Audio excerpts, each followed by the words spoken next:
কৃষ্ণ দ্বৈপায়ন ব্যাসকৃত মহাভারত। সারানুবাদ রাজশেখর বসু। আদি পর্ব 20। যুধিষ্ঠিরাদির জন্ম, পাণ্ডু ও মাদ্রির মৃত্যু।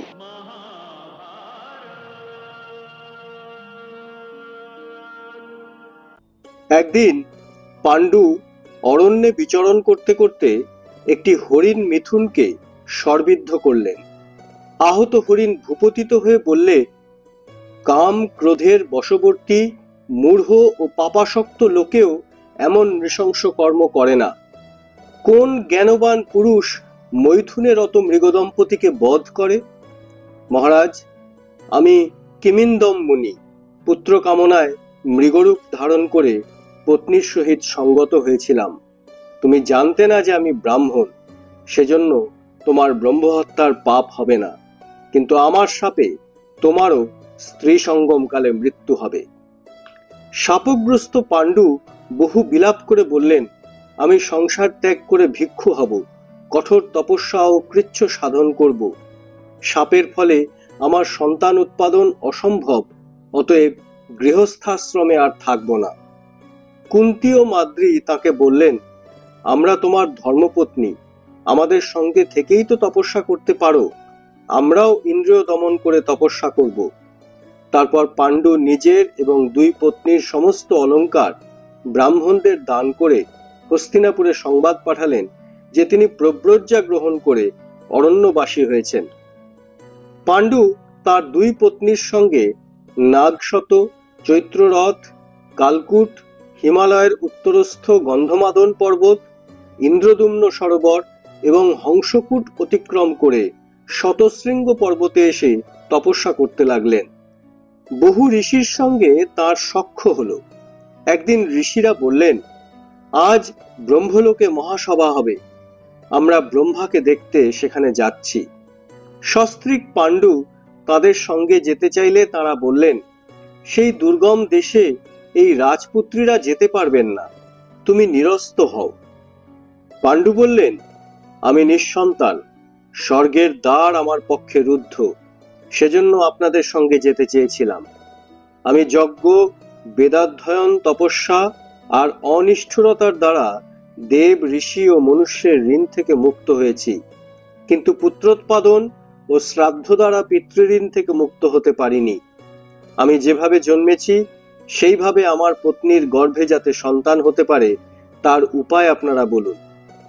ঋষিরা বললেন, রাজা, আমরা দিব্য চক্ষুতে দেখছি তোমার দেবতুল্য পুত্র হবে। পাণ্ডু নির্জনে কুন্তীকে বললেন, তুমি সন্তান লাভের জন্য চেষ্টা করো, আপৎকালে স্ত্রীলোক উত্তম বর্ণের পুরুষ অথবা দেবর থেকে পুত্র লাভ করতে পারে। কুন্তী বললেন, আমি শুনেছি রাজা বুশিতাস্য যক্ষারোগে প্রাণত্যাগ করলে তাঁর মহিষী ভদ্রা মৃত পতির সহিত সঙ্গমে পুত্রবতী হয়েছিলেন। তুমিও তপস্যার প্রভাবে আমার গর্ভে মানস পুত্র উৎপাদন করতে পারো। পাণ্ডু বললেন, বুশিতাস্য দেবতুল্য শক্তিমান ছিলেন, আমার তেমন শক্তি নেই। আমি প্রাচীন ধর্মতত্ত্ব বলছি শোনো। পুরাকালে নারীরা স্বাধীন ছিল, তারা স্বামীকে ছেড়ে অন্য পুরুষের সঙ্গে বিচরণ করত, তাতে দোষ হতো না, কারণ প্রাচীন ধর্মই এই প্রকার। উত্তর কুরুদেশবাসী এখনো সেই ধর্মানুসারে চলে, এদেশেও সেই প্রাচীন প্রথা অধিককাল রহিত হয়নি। উদ্দালক নামে এক মহর্ষি ছিলেন, তার পুত্রের নাম শ্বেতকেতু।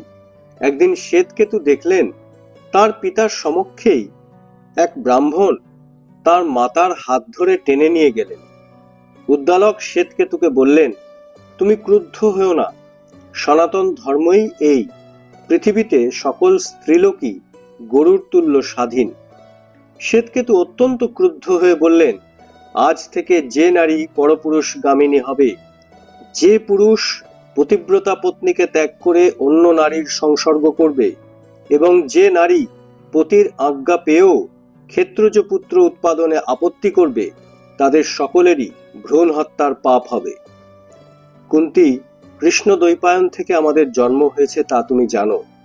আমি পুত্র প্রার্থী, মস্তকে অঞ্জলি রেখে অনুনয় করছি, তুমি কোনো তপস্বী ব্রাহ্মণের কাছে গুণবান পুত্র লাভ করো। কুন্তী তখন দুর্বাসার বরের বৃত্তান্ত জানিয়ে বললেন, মহারাজ, তুমি অনুমতি দিলে আমি কোনো দেবতা বা ব্রাহ্মণকে মন্ত্র বলে আহ্বান করতে পারি। দেবতার কাছে সদ্য পুত্র লাভ হবে, ব্রাহ্মণের কাছে বিলম্ব হবে। পাণ্ডু বললেন, আমি ধন্য হয়েছি, অনুগৃহীত হয়েছি, তুমিই আমাদের বংশের রক্ষিত্রী। দেবগণের মধ্যে ধর্মই সর্বাপেক্ষা পুণ্যবান, আজই তুমি তাকে আহ্বান করো। গান্ধারী যখন 1 বৎসর গর্ভধারণ করেছিলেন, সেই সময় কুন্তী মন্ত্র বলে ধর্মকে আহ্বান করলেন। শতশৃঙ্গ পর্বতের ওপর ধর্মের সহিত সঙ্গমের ফলে কুন্তী পুত্রবতী হলেন।